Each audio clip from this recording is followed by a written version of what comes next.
Good Thursday, everyone. Welcome to the Volquest.com mailbag edition of the podcast, brought to you by our good friends at Blue Water Climate Control. Be sure and check them out online at bluewaterclimatecontrol.com or on Twitter at blueh2o_climate. Your heating and air system is the largest user of energy in your home. If not maintained, you risk sacrificing indoor comfort, increased power usage, higher repair costs, and premature equipment replacement. Choose a quality contractor that performs preventative maintenance and not just a cursory inspection. At Blue Water Climate Control, we follow a quality maintenance standard written and approved by industry leaders. Give us a call today at 865-299-2290 or visit them online at bluewaterclimatecontrol.com to book your appointment. Jumping right into the questions, out of the gate we go.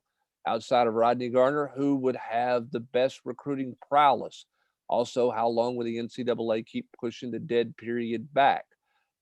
For me, in terms of the first question, I think it's maybe Brian G. Mary from Michigan, the linebackers coach. When you look at his recruiting success, he might be the guy that I say is the most well thought of or well known recruiter at the Power 5 level that's on the staff outside of Rodney Garner. Am I missing somebody? No, I agree with you. I think that that he makes the most sense at 10 years at Louisville, Texas, than USF. So he's got at least a thumbprint down in this neck of the woods. Did a nice job at Michigan this past year. So yeah, I wholeheartedly agree. I think Tim Banks carries weight, but I think that you hit the nail on the head. Those are the top two. Rob, in terms of the dead period, I know you talked in the world of basketball. Of course, this pertains to football as well. Pushing this thing back to the end of May. I know there's hope that it gets going June 1st. You think it gets going June 1st? No, I'm just pessimistic. I mean, here's where I am, Rob. Like, you've got Fauci, who's the authority on all this stuff, and he's saying you're going to that by delete political thread. Yeah, by June and July, you're going to have everyone in the United States that wants to have the vaccine will have had the option to have the vaccine. At that point, I think people are still going to get pushy. I think there's going to be this loud cry from a ton of people about that dead period. I think people have been really cognizant, or cognizant. I mean, of the fact that the pandemic's still going on, people are still getting sick. But once that vaccine's out and about, and if it is truly being offered to everyone that wants it, I think that you're going to see more of a bull in the china shop from prospects, parents, coaches, everybody involved. More pressure on the NCAA to lift. Until then, I agree. So what if prospects put pressure on the NCAA? I mean, that's not going to have anything. It's not going to affect the CDC or anybody at all. I'm just pessimistic. I'm not impressed. I mean, I don't want. God, I mean, I hate politics, but I'm not impressed with the rate of distribution and the way everything's happening. So I'm not optimistic that it gets lifted June 1.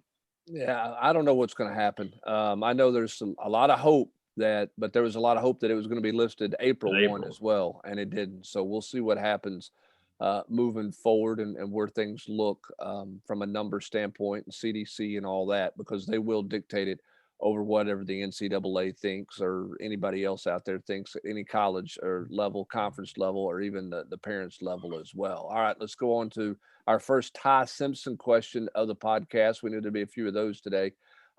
Say Ty commits elsewhere on Friday. How do you balance going all in on a player like Sam Horn and still recruit Ty Simpson? Do you think Ty will come to a game or two at UT this fall, regardless of where he commits, Austin? I don't think you do. I think you go all in on Sam Horn. I think you move on from Ty Simpson. That's how I feel. I don't think you can. They've been so heavily in on Ty Simpson this whole time, and the last staff neglected all the other quarterbacks. I don't think you can kind of have 1 foot in, 1 foot out. I think you've got to go all in on Sam Horn. Let him become your guy. If he commits, that's your guy, and you ride with it. Ty made his decision at that point, and it'd be different if Tennessee didn't have a really good second option, but Tennessee does have a good second option in Sam Horn, and so that's just kind of where I'm at. Like, Tennessee has made Ty Simpson priority number 1. He's had his time to be the guy. If he pulls a trigger for somebody else,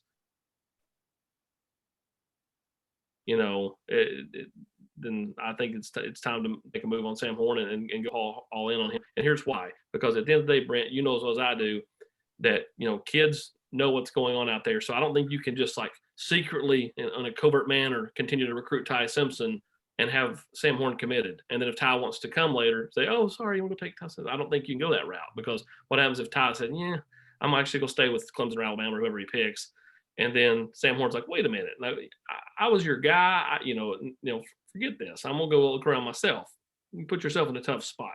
Well, it's different. It's not the day and age of Brandon Stewart and Peyton Manning where the two didn't know each other, and Yeah, I mean, it's just different. You can't, like you say, I mean, you got to be open and transparent with everybody in this day and age in recruiting, because they all know each other, they all follow each other, know what's going on via social media and all of those things. Next question: do you think there are players on the team that would have transferred if Pruitt was still the coach, Rob?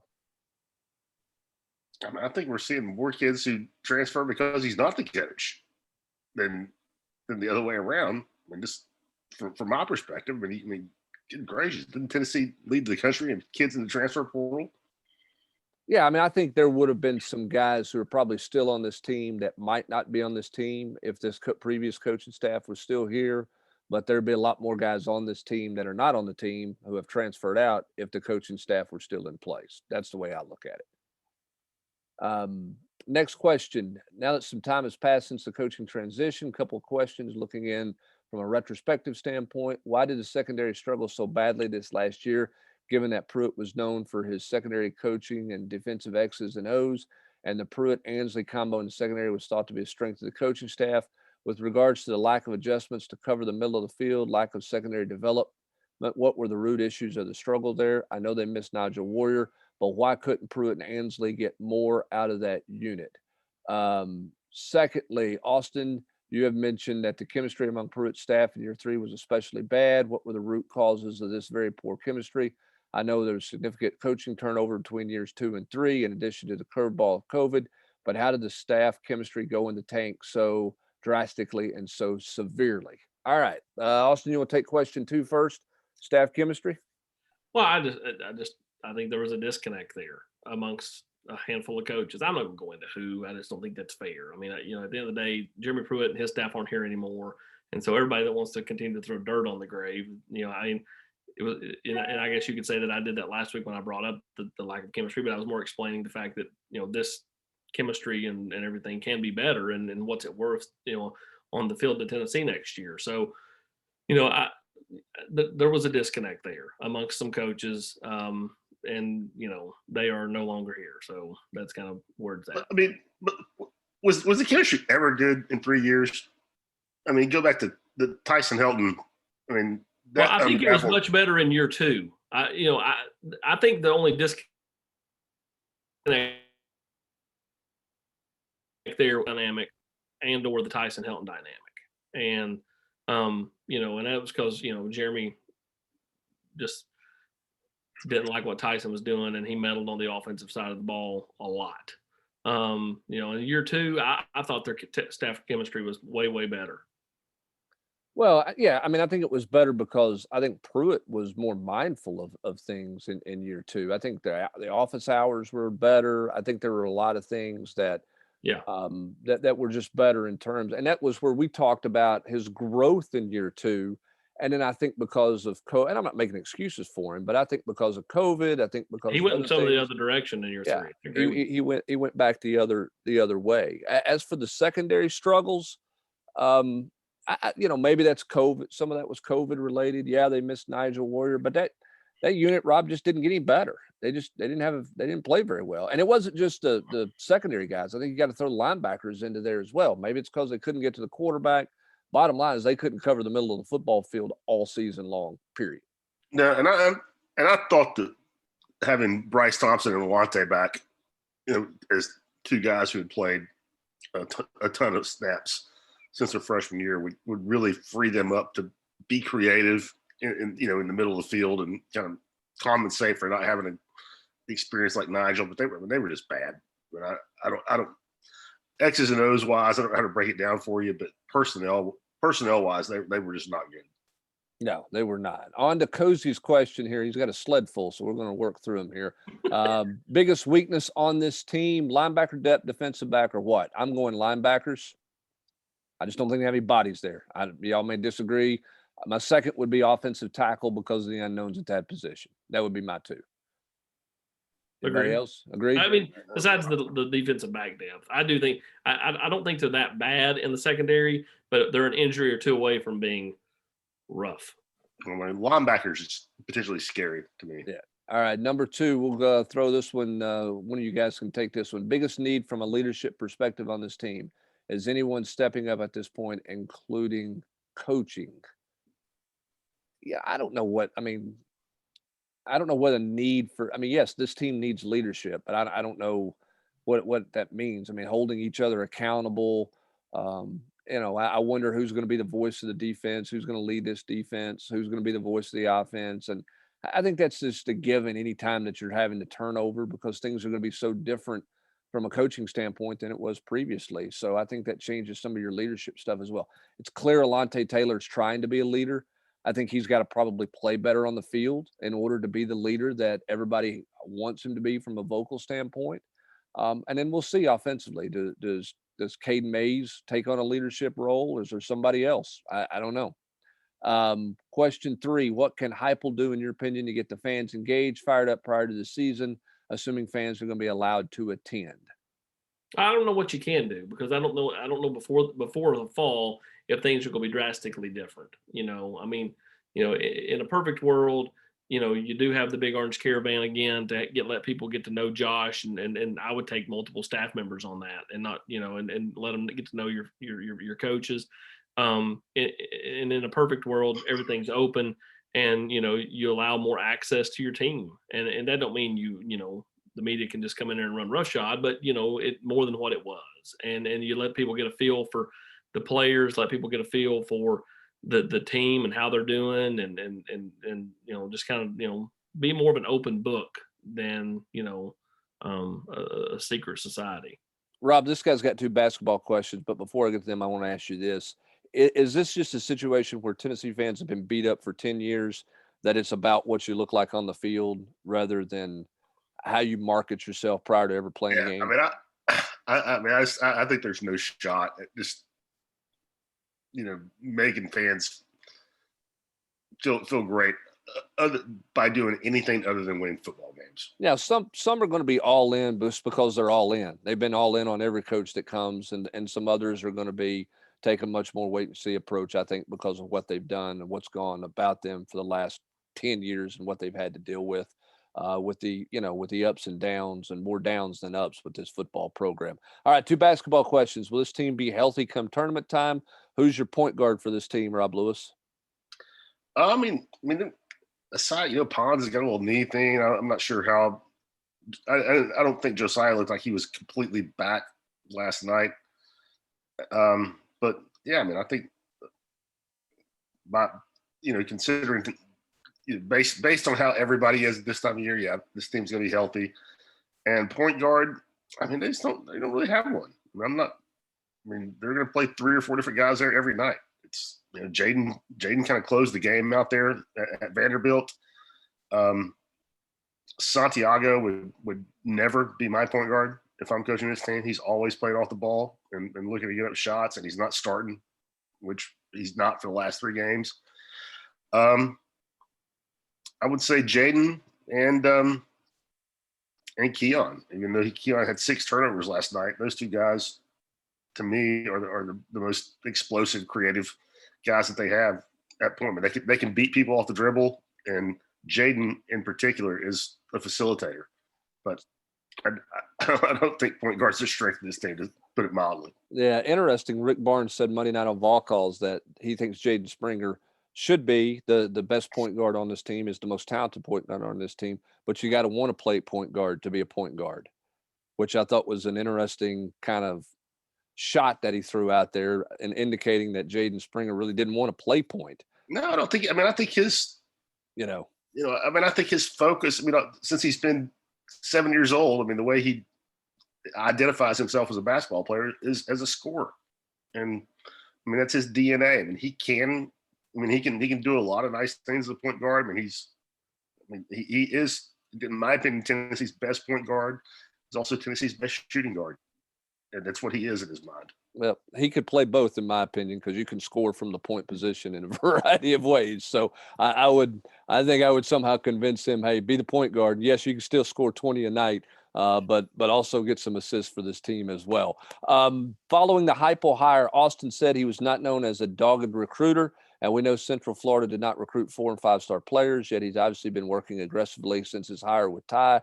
Is there evidence of that intensity with James, Horton, Miller, Wade, other important high-end players in the class of 22, Austin Price? I mean, they're hitting those kids up. I mean, are they sitting on the phone with them for hours on end? I don't think that's the case. But, I think that he's understanding, and then, and I think that, he understood when he got here. It was going to be a different level of recruiting.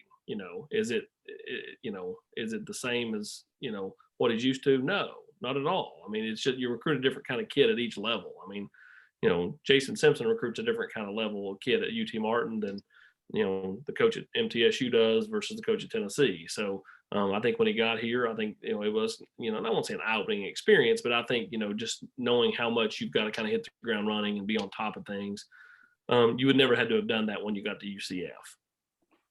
Brandon wants to know, has there been any player feedback to off-season workouts with the new strength and conditioning staff? It's been about 3.5 weeks. What are your thoughts on Heupel's first month on the job? If we took pace of play out of Heupel's offense, do you think his scheme, play calling could win games? Is his offense hard to prepare for? I don't have a ton of feedback with the strength and conditioning staff. I think they all obviously wanted AJ Artis to be around. He's still around, still running things. You see the video stuff that's put out there. I know this. Every player is going to tell you they've worked harder than they've ever worked. Yeah, before. I was going to say, Hubbard. I've heard that they've never worked this hard. Yeah, I mean that's just a given. And we'll see what this team looks like. Physically in springtime. They've had about a month or so here, 6 weeks with their all-season conditioning. I'm not. I mean, kids aren't quitting the team. Nobody's running off at this point. So it seems like that Coach Heupel and his staff have blended in well. I know that they have reached out to try to create a personal relationship with those guys. And that leads me into the second part of his question. My thoughts on Josh Heupel. It's taken him longer to put a staff together, Austin, than I anticipated that it would. But I do think he's worked really hard at trying to engage the current players and to kind of get them all in to what they're doing and buy in and believing. He's obviously worked the recruiting trail and he's put a staff together, but he's probably focused more time on the current players than I anticipated he would when he took the job. Yeah, I agree. And I think that, I don't know if that's, just kind of his method of coaching, or maybe he understood after having met with them that they needed to be built up. And I do think that is the case. I think that this group of kids needed to be loved on, needed to be built up. He's done that. They're doing different team exercises. They do that like Army or Marine type stuff earlier in the week. They've done other things where they're just having fun besides the dodgeball. Obviously, we talked about them watching the Super Bowl over at Neyland Stadium together. So, I think they're just spending more time together and just building them up from a confidence standpoint, loving on them. And I think that goes a long way with just kids in general. Yep, I agree. Rob, do you think nuking the program was about money, or the university thought it was the best option? Money. Was it the only option? No, I don't. I think it was. I think that was the biggest factor. If you got 50 violations, is that your only option? I think that's the biggest factor. I mean, maybe I'm cynical, but I think if they didn't know Jeremy $13 million, that they wouldn't have turned over every rock that they turned over. See, I agree with that. And that, everybody, there's been this debate when that gets set on the board, they're like, oh, so they were just supposed to ignore it. Yeah, at other schools, I'm not saying they would have ignored it, but they wouldn't have dug as deep, dude. They would have dug with a spoon and found what they needed to find to slap them on the wrist and then moved on. Tennessee went in there with a backhoe and dug up everything. And a part of that's because, Jeremy, again, had made some enemies. They were ready to move on from him. And the best way to try to alleviate that $13 million was to do what they did. Yeah, I mean, I think Jeremy had really – I think Don D. Plowman had really soured on Jeremy, and he had no allies in at that on the academic side of the administration. If Tennessee was 8-2 and Jeremy had no enemies, I don't think that this would have been to the scale of what it was. Do you not agree with that, Brent? I don't know. I mean, you make a great point about how much would they have dug. I mean, I think I'm not saying they would have ignored it. I'm just saying going to the links they have done. I just wonder if you got into it, that it was easy to find some of the stuff that they found. Yeah, maybe. I mean, that's a valid point. When you hear stuff like, there were some cell phones that were confiscated that had 70,000 text messages from a staff member to somebody in the recruiting office, makes me think there's a whole lot of stuff, in there. So I don't know. I mean, I do think it would have been handled differently had they been winning and had there been better relationships than what there were over there. Can you compare, contrast, and rank the rosters inherited by Kiffin, Dooley, Butch, Pruitt, Heupel, respectively? Look, Josh Heupel's inherited the biggest mess because he's got NCAA issues overall of everything. Is his roster good? No, it's not good. Was Kiffin's roster better? Yes. Was Dooley's roster better? Yeah, because they had a quarterback in Tyler Bray, probably. I think Heupel is inheriting the worst situation because of the transfer portal, losing the players that you lose, and also the fact that you get the NCAA cloud over your head. That's my opinion. Also, how do you think the support staff size scope for Pruitt will compare to what Heupel will get? It was big news how Fulmer and Pruitt scaled up the behind-the-scenes staff to unprecedented levels. Do you think Heupel will get a similar chance? All the money we're saving on assistant coach's salary, they could probably add a whole third shift of workers to film study and sitting out recruiting stuff. I don't know about all that saving money because you're paying Jim Chaney not to coach. You're paying a good number of people on your staff. They're just not here working. I don't think they're going to scale back, though, Austin, the level of support that they get behind the scenes. I don't think that it's going to be a smaller staff in the recruiting office or support staff or anything like that. Well, I think the recruiting office has got a lot more experience in it than what it had. I mean, Danny Stiff had plenty of experience. JT had been with the Dolphins, but outside of that, the rest of those were kids. Now you look in there at Scott Altizer, Brandon Lawson, Trey Johnson, the guy that they brought from Missouri. All those guys have several years experience, even if it's just 3 or 4. I mean, Altizer's got a lifetime of wealth and knowledge. But I just feel like that is more a deeper staff than what the previous staff had. And AP, go ahead. I just want to ask, do we have any clarification on Derek Ansley? And I mean, is he owed anything? I know we talked about this last week. I mean, he just kind of left. I don't want to say no. I think he just walked away from it. Yeah, that's what I think too. Yeah, I don't think he's owed any money. I think he's just, I'm out the door. Leave me alone. I'm gone. And don't contact me about talking to me about anything else moving forward because I'm done and off to the NFL. And I think he was planning on going to the NFL the first opportunity that came about. And then when Brandon Staley got that job, it was a no-brainer that's where. Yeah, they were close. Yeah. Where do you see guys like Morvin Joseph and Bryson Eason getting a look in this new defense? Will Whitehead move to defense? I think Morvin Joseph plays defensive end. Especially if he adds any weight in the offseason. I think Bryson Eason, I think is probably headed for defensive end too. I mean, he's a big boy. Who was the last one he said? Leonard Whitehead? Yeah. I don't know. That's a good question. I think you're going to move somebody, whether it's move D-back with or Whitehead, from that running back. T-Hodge? I don't see him moving T just because he was never he never played a lot of defense at Maryville, and whereas Whitehead played a ton of linebacker in Georgia. I think they start them all out at running back in the spring, and then first week or so, and then sort it out from there. I think that's their evaluation of those. Well, I think that's what you should do. Absolutely. Yeah. I don't think there's any doubt about that. How big of a issue was player development with the last staff? 2 things. Okay. For me, year 2 player development was really, even year 1, but year 2 player development was really good. You cannot look at that defensive line and not say that was a better group of guys in year 2 than they were in year 1. Okay. Matthew Butler got better.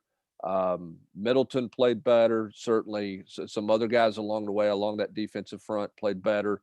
And played their best football at the end of season 2 under Jeremy Pruitt.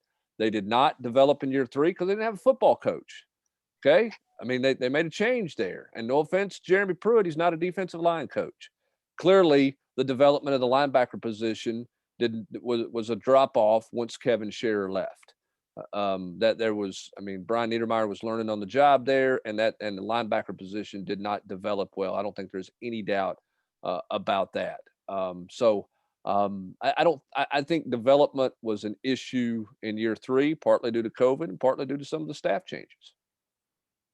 That's what I believe is what it ends up being. All right, Hunter wants to know. I throw wide receivers in there too.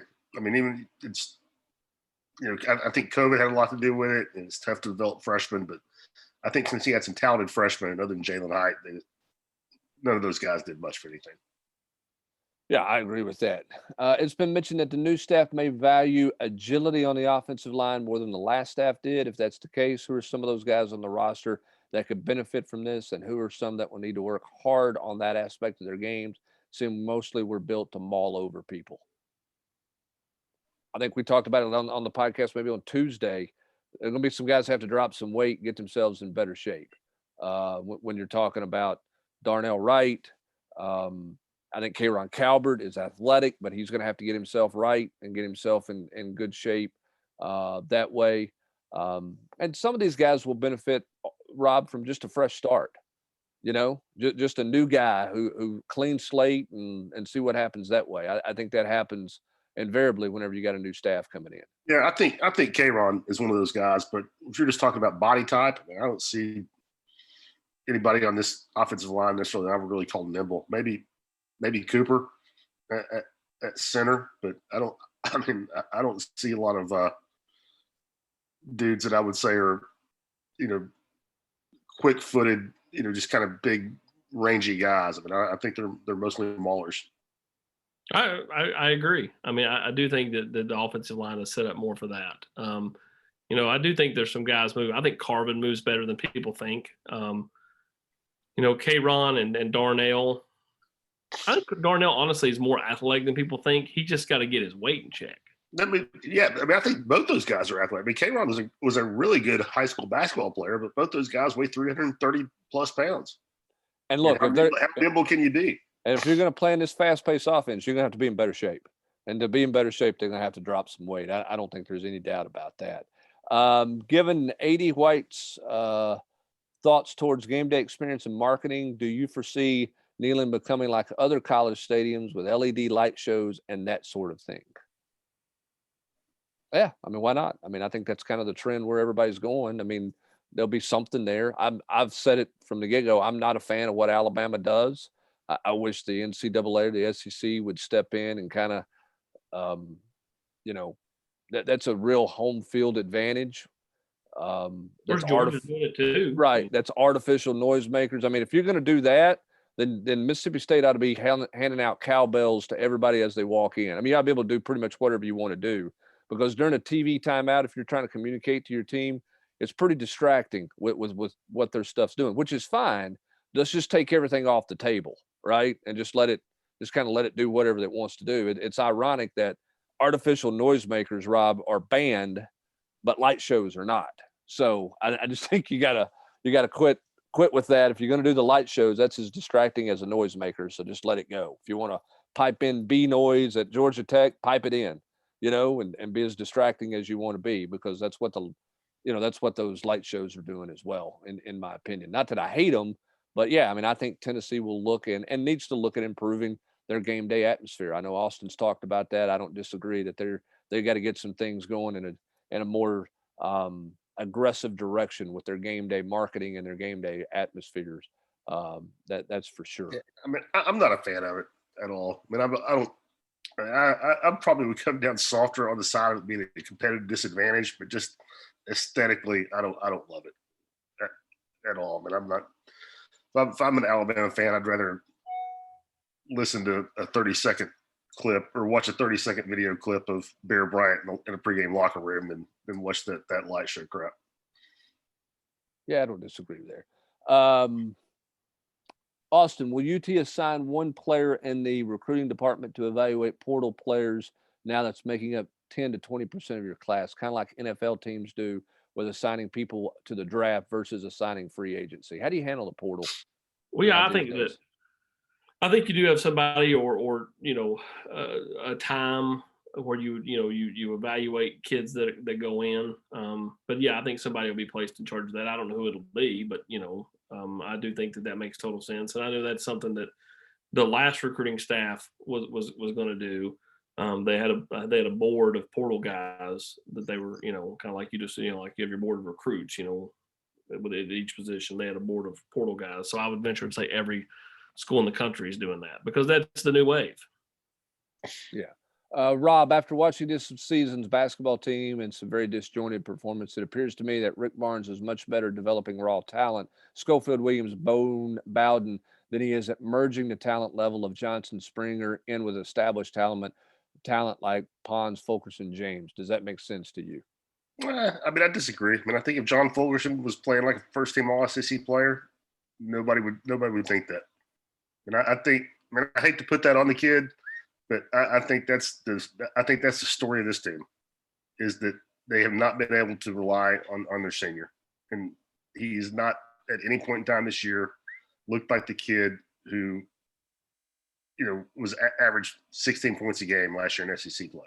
And no, I don't think it has anything to do with blending in the freshman. He's blended in Jaden Springer pretty well in the last 3 weeks, looks like to me. And he blended in some pretty good freshmen at Texas through the years as well. It's not like it's his first run with recruiting high profile. Again, I mean, I hate to put it on. I don't mean to throw John Fulkerson under the bus. I love the kid. I respect everything he's done. He's, the progress he made from when he was a freshman to what he did last spring is as good as, what Grant did, what Admiral did, what Jordan Bowe did. But I think this year and it is all about him. I'm sorry to say. That's my opinion. Austin, what's the status of Dallin Hayden? I know he wants to take visits, but what is our standing with him? I think he's as important as Ty is as a recruit. Where's Tennessee with Dallin Hayden? I agree. I think those two are kind of 1A, 1B, because I think that, if you look at Ty, what's Ty become? Ty's become like Cade was late in his deal. And I don't mean like the recruitment, but like he's become like a lightning rod. Look at the general's quarters. It's Ty. Eventually Dallin, because he's Aaron Hayden's kid and such a coveted prospect, will get similar, attention with the threads. I would still pick Ohio State as the team to beat for Dallin Hayden. Oh, I'm just trying to be honest with everybody. Don't want to lead anybody on. Notre Dame's a factor, but I don't think they'll be a major factor in the end. I mean, I think there'll be somebody that's in it for the entirety of the process, but I'm not sure he meshes up there. And I think a lot of it will come down to, what Tennessee decides to do and how hard they decide to go on Dallin. I mean, they've been in constant contact. He likes Josh Heupel a lot. He knew Josh Heupel as a younger kid when Josh recruited Chase. So, this is a feeling out process with Jerry Mack, as he's just now getting to know him. But yeah, I agree. I think Dallin and Ty set the narrative for the rest of the kids in the state. Last question is a hoops question to you, Rob. Is there anything outside of their talent level and prospective draft position that is indicating Springer and Johnson are both one and done? Any chance they see development under Barnes another year helping their NBA draft trajectory or stock? Seems like they both need to polish their games a bit more before making that jump, or is that just wishful thinking? It's wishful thinking. Every kid that leaves after his freshman year could benefit by staying another year. But what people don't think about is how much you're going to develop as a player when you're getting coached by a staff that has like 8 or 9 coaches. You don't have to go to class. All you do is play basketball. You're going to develop a lot more, and you're also going to get paid, $1.8 million probably. No, I mean, yeah, it's wishful thinking. There's no benefit to coming back as if you're talking about developing. You're going to develop more as a player at the NBA level, getting coached by an enormous coaching staff and not having to worry about anything except playing basketball. This basketball team takes on Auburn on Saturday at noon. We'll have full coverage of that. We got the War Room tomorrow. There's also a pretty big recruiting decision coming up tomorrow afternoon as well. Just can't wait till it's over, baby. Can't wait till it's over. There'll be plenty of talk about that as well. But that's going to do it for this mailbag edition of the Volquest.com podcast presented by Blue Water Climate Control. For Austin Price and Rob Lewis, I'm and Brent Eric Hubbs. O'Bannon from Bloodline. That's what Hubs looks like for those Bloodline fans out there. Nobody, I have no idea who that is, but Now look whatever. at your Twitter. I just tweeted it. Thanks. I appreciate that. All right. We're out the door on this mailbag edition of the podcast. Have a great Thursday, everybody.